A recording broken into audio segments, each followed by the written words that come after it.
Hola, bienvenidos a este capítulo de Futura Mundos. El día de hoy vamos a dar cierre a la primera temporada.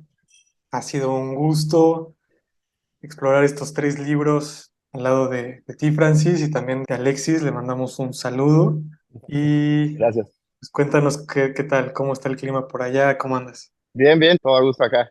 Sí, un gusto, un honor y primera temporada. Qué de huevo.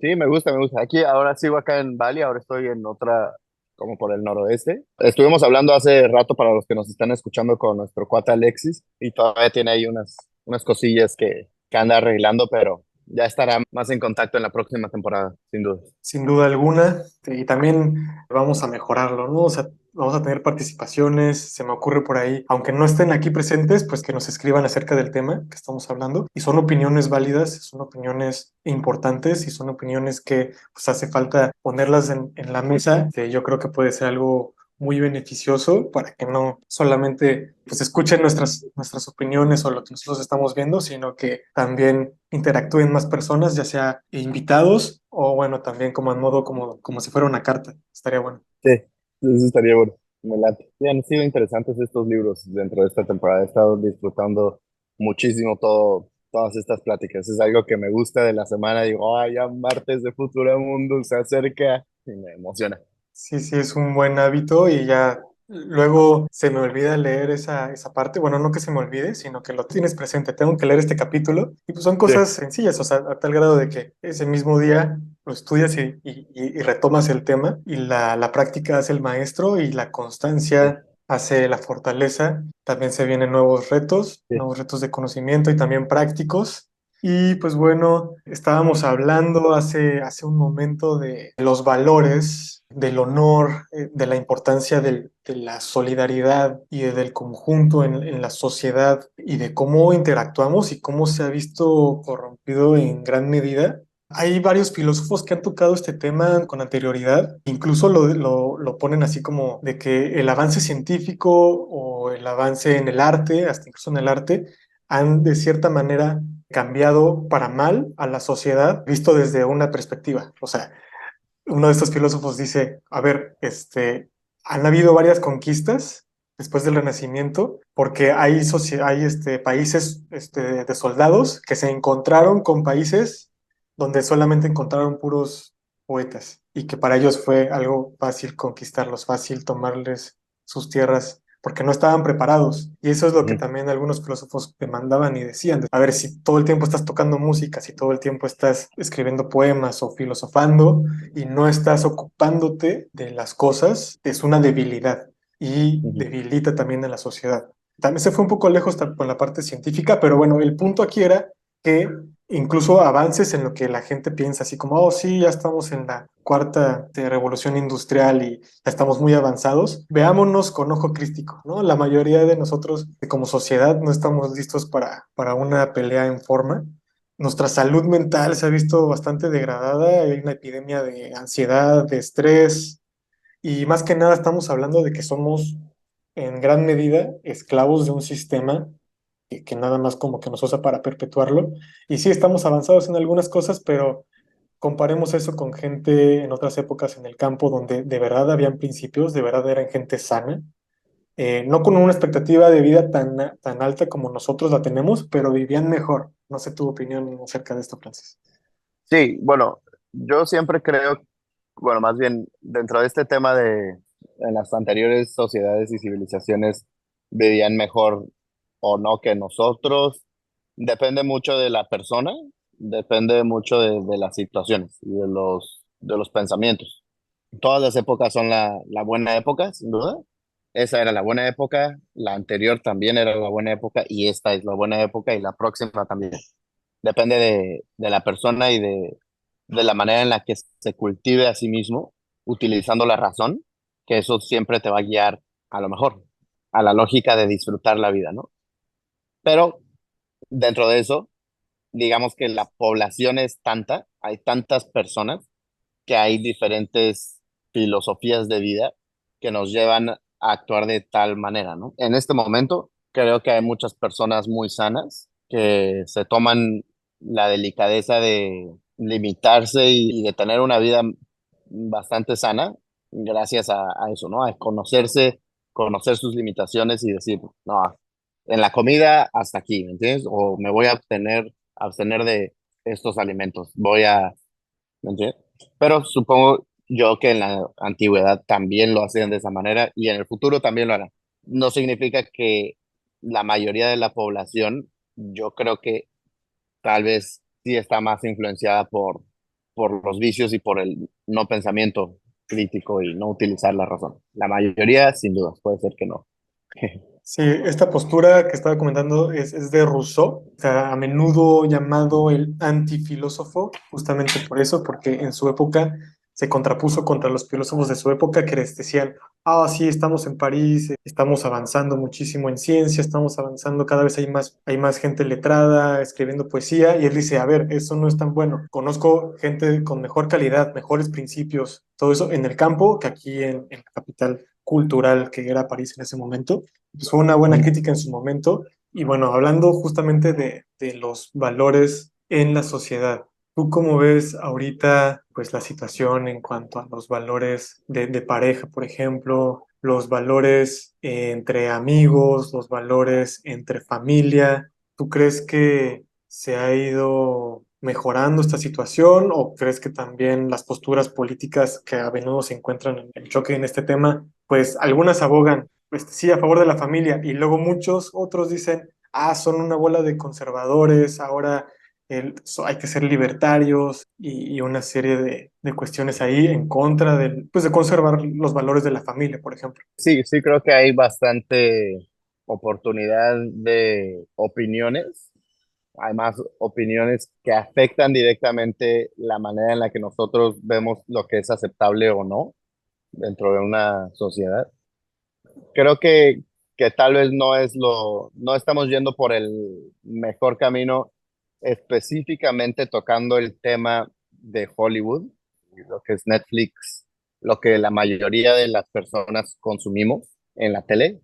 Los valores no son los más adecuados. Ahí puede ser que estoy tocando temas conservadores conforme a abrirnos la mente en la comunidad LGTBQ tal. Todas esas cosas, cómo nos ponen el caso de ese tipo de cosas y por qué es importante para mí los valores de la familia por la unión, ¿no? Pero sí siento que se está deslazando, no en todos los lugares del mundo, ¿no? Más que nada en el Western Side, pero todavía hay muchos lugares en donde los valores de la familia sí se estiman mucho, especialmente en comunidades pequeñas, en pueblos y cosas así, todavía. Pero también es como una montaña rusa. También veo que ha estado pasando mucho un tema más controversial de personas tratando de ser más masculinas, hombres tratando de ser más masculinos, ¿con qué razón, me entiendes? No aceptando tanto como el qué pensarán las demás personas si yo digo mi opinión sobre algo, que eso es lo que ahora es como juzgado, uno, ¿por qué estás diciendo esa opinión?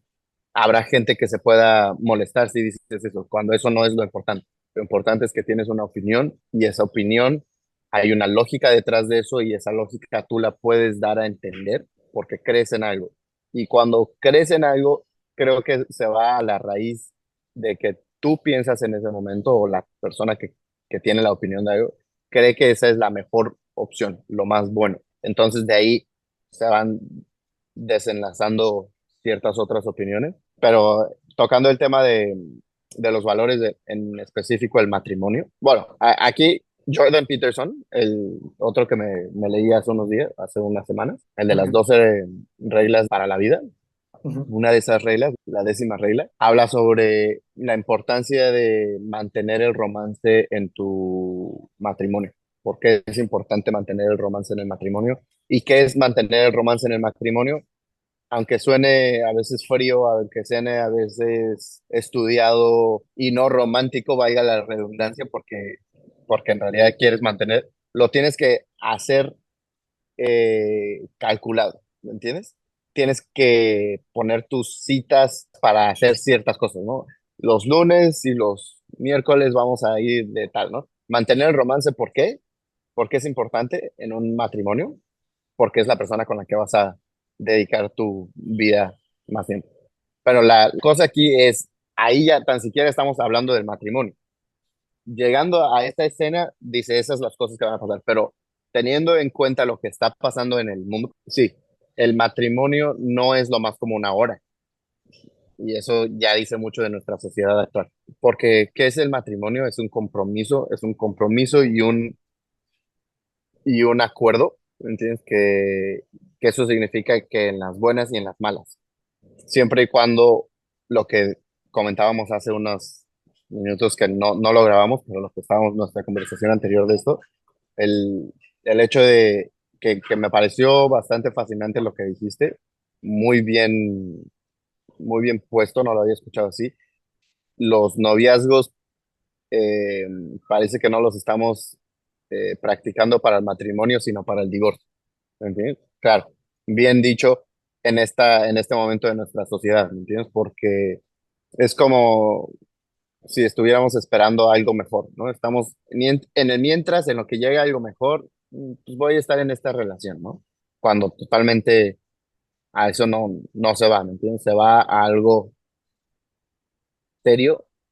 Sí, o eh, sea, a lo que decía es que con los corazones no se juega, con los corazones de las Ujú. personas no se juega. Y justamente Sí, eso es lo que se había normalizado, es la mujer te pregunta, ¿y qué somos? Y el hombre dice, pues ¿cómo que qué somos? Solo somos. De una parte tratando de ver, de pedir esa formalización sí, y el otro diciendo como, pues por el momento, como tú estás diciendo, por el momento así estamos bien, así lo dejamos, ya después veremos qué pasa. Con los corazones de las personas no se debe de jugar y si tú sí. vas por algo, vas con todo, especialmente, específicamente hablando de los corazones de las personas. Ujú. Sí, y es interesante lo que dices de con los corazones no se juega porque inclusive mente, si haces eso, si juegas con el corazón de otra persona, automáticamente estás jugando con el tuyo también. Entonces ya entraste en un loop donde me parece correcto lo que dice también Jordan Peterson en el sentido de que fuera de lo religioso, ¿entendés?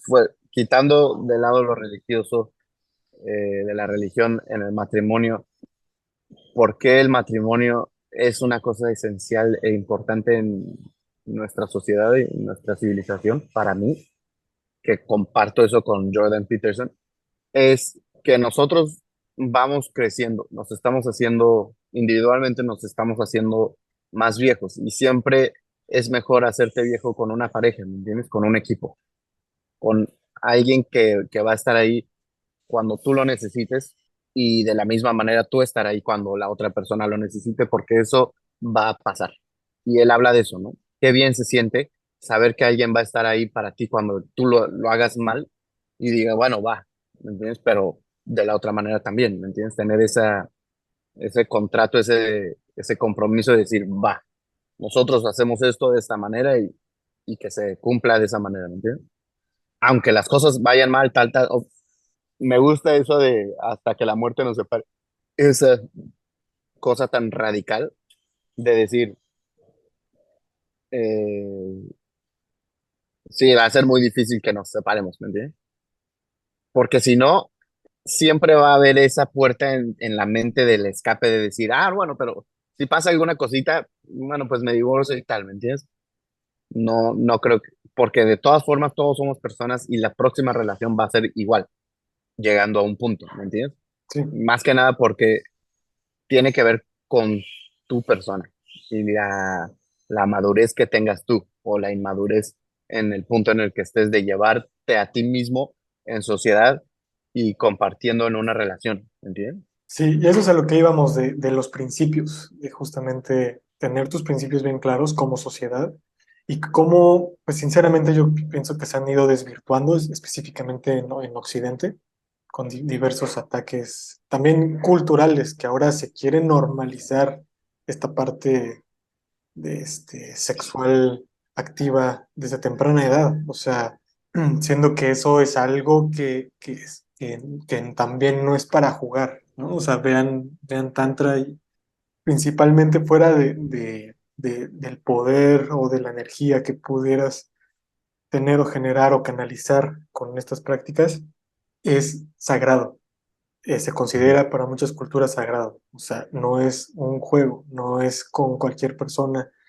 Y por eso se requiere también la institución del matrimonio. O sea, ahí sí quiero que se entienda de la mejor forma. No solamente porque es mejor estar en un equipo, sino porque biológicamente es una necesidad. Y viéndolo bien así en el tema social, sinceramente no es algo bien visto alguien que ha estado con muchas personas o sea, imagínense alguien que entra en un cuarto y que ha estado en la cama con todos los que están en el cuarto. Imagínense la interacción social de lo que sería tomarse un café, tan siquiera, ¿no? Que entras a una cafetería y entras y están todas las personas con las que has estado. Y yo hablando en pro de la sociedad, de cómo esto es importante como base de la sociedad, el respeto de la mejor forma, ¿no? Y cómo el hombre tiene que respetar a la mujer y la mujer tiene que también al mismo tiempo darse a respetar y el hombre tiene que darse a respetar, porque ahora también lo que comentábamos, ha sido muy común para mí ver cómo muchos hombres están devastados después de terminar sus relaciones y yo lo que les digo es que justamente con los corazones no se juega. O sea, no, si quieres hacer algo bien, pues entonces hazlo bien, hazlo con el mayor respeto. O sea, y eso, ahí van los estándares de lo que es, por ejemplo, como un hombre, ¿no? Y bueno, voy a compartir un poquito la pantalla. Nos quedamos en un tema y retomando ese tema, me gustaría justamente ponerlo aquí. ChatGPT y todas estas inteligencias artificial pues tienen una limitación y es justamente esta parte crítica y es, a ver, no te va a sustituir la inteligencia artificial tu trabajo, pero alguien utilizando inteligencia artificial sí lo va a hacer. Esto quiere decir que aún se requiere a una persona para hacer este análisis crítico. Y es que aquí lo dice claramente, ya lo vimos en el programa pasado, aquí no te dice una respuesta, te dice claramente, es importante tener en cuenta que el concepto de religión y prácticas religiosas han evolucionado a lo largo del tiempo, por lo que identificar una religión específica como la más antigua puede ser un tema de debate entre los estudiosos. O sea, no entra en ese tema y no se considera a sí mismo un estudioso, a pesar de que tiene toda la información ahí en la red. Y luego dice, es difícil de determinar con precisión, ya que sus registros son limitados.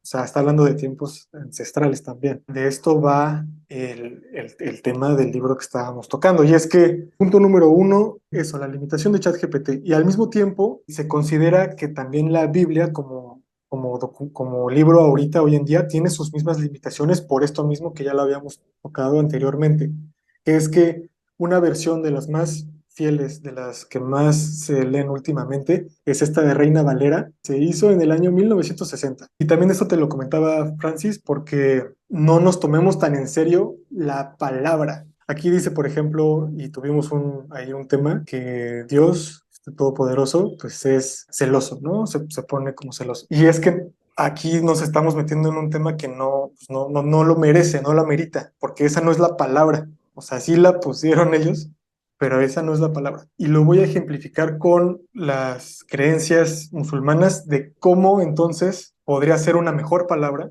en cuanto a esas traducciones se refiere. Y es esta. Entonces dice, La ilaha illallah, wahdahu la sharika la. Dice, no hay divinidad, no hay Dios más que Alá, el único, sin asociados. Suyo es el reino y suya es la alabanza. Él tiene poder sobre todas las cosas. Y lo quería poner en contraste porque a eso se está queriendo referir el escrito sagrado en la Biblia. Hay varias formas de poderlo traducir, pero pues sí no es la mejor palabra porque, bueno, Dios no está celoso de nadie, Dios tiene todo. Pero se está refiriendo a que no le da igual, o sea, a lo que va esto es de que a Dios no le da igual lo que tú hagas, sino de que como uno de sus nombres es el justo, va a haber justicia.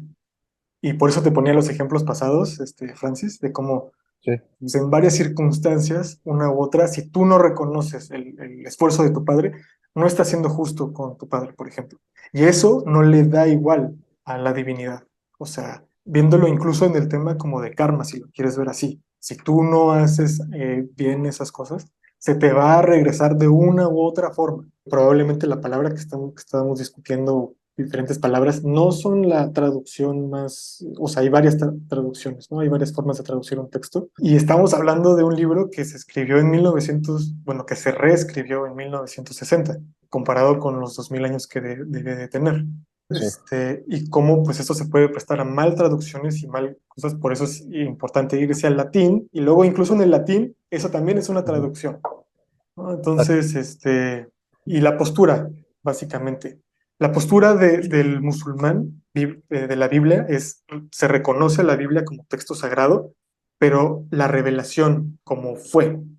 Esto que ya es el libro de Reina Valera 1960, pues no es esa versión, no son esas palabras, se le añadieron cosas, se le quitaron cosas. Incluso la Biblia misma habla de lo que eso conlleva, ¿no? De transgiversar las palabras sagradas. Bueno, ChatGPT me parece increíble. Me gusta mucho la tecnología, cómo ha avanzado y que lo podamos utilizar en este tipo de cosas. Ve la definición de celoso y eso, claro, conforme a la comparación entre el cristianismo y la versión Reina Valera al Islam, ¿qué versión sería? ¿O cómo está definido ese tema? ¿Cuál es el equivalente a la Reina Valera en el Islam? Esa es la cuestión. El musulmán cree en las revelaciones sagradas. Ajá. Ese es el meollo del asunto. Actualmente no hay una Biblia que se encuentre así como en su versión original. Y por el otro lado, hablando del Corán, nunca ha sido modificado. Está en su lengua, en la lengua en la cual fue revelado. O sea, imaginemos por un momento lo que significaría contar con los evangelios en su versión pura y los escritos de lo que hizo Jesús, la pasa con él, lo que hizo y lo que dijo en su lengua.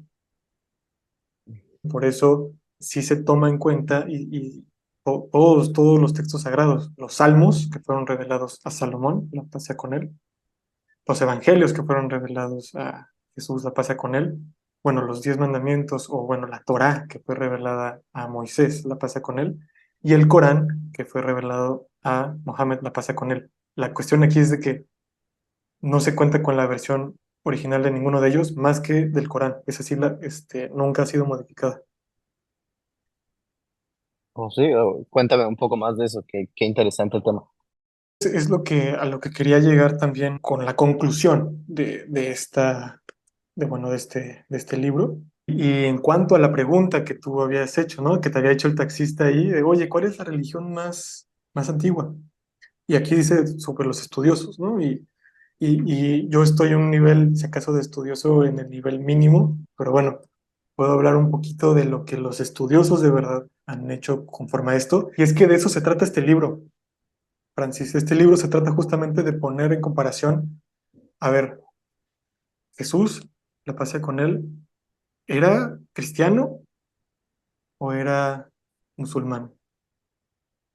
También si le preguntamos a alguien más va a decir, no, pues era judío, ¿no?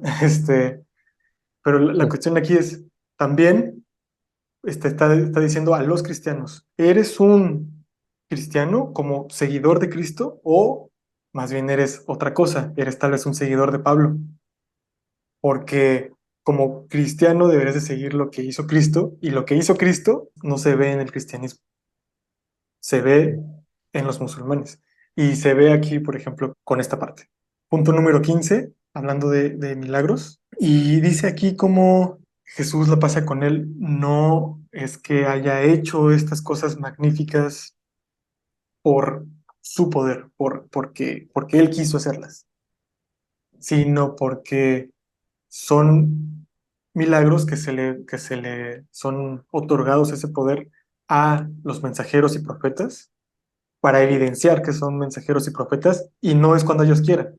Son en ocasiones contadas y estratégicas que ciertas personas lo vieron, ¿no? Y como dice, by myself I can do nothing. en contraposición de la versión de los cristianos, que es que básicamente ponen a Jesús como si fuera Dios o incluso como el Hijo de Dios, con la Santa Trinidad, y ya lo vimos con los otros textos, o sea, incluso la Biblia dice, a ver, soy celoso, solamente adórame a mí. Lo dice textualmente, ¿no? O sea, hablando en Reina Valera, pero con otras palabras, ¿no? Y luego si lo comparamos con lo que dicen las súplicas en el Islam, que dicen, sí, solo Dios es el que tiene el poder sobre todas las cosas. Y aquí, en las mismas palabras del profeta Jesús, la pasa con él, dice que él no tiene el poder, sino que le es otorgado ese poder. Y se une a los demás profetas, como Moisés, como Elisha, la pasa con todos ellos, Elías, ¿no? Y esa es la cuestión, ese es el meollo. Al final, este libro concluye eso. Te dice varios puntos y te dice, a ver, en cuanto a cada punto, vamos a ver la forma de los cristianos y la forma de los musulmanes. Y resulta que la de los musulmanes es la que va de acuerdo a las enseñanzas de Jesús, la pasa con él. Entonces, ¿será que los musulmanes son los verdaderos cristianos? Y que los cristianos realmente son seguidores de Pablo o de Lucas o de la iglesia, más bien. De eso se trata esto. Y contestando justamente la pregunta a eso es, la religión más antigua. Si estamos viendo que Jesús, alayhi salam, estaba diciendo que él no vino a abrogar las leyes de los profetas anteriores, sino a confirmarlas, y que esas tradiciones, al igual que las judías, se basan en el Dios de Abraham, lo pasa con él, Ibrahim, y Ujú. al mismo tiempo el Dios de Ibrahim es el mismo que el de Adán y Eva. Entonces, si ellos también fueron enviados profetas y mensajeros, y esa línea no se ha roto hasta nuestros días, están diciendo lo mismo y confirmando lo mismo, entonces este libro lo que está diciendo aquí es,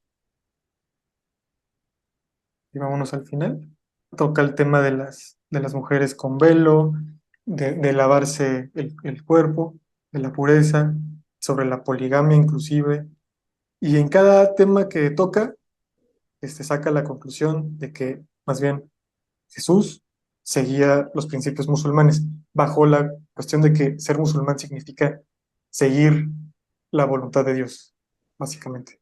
Y ser cristiano significa seguir a Cristo. O sea, si Cristo rezaba a Dios, eso no lo hace un cristiano.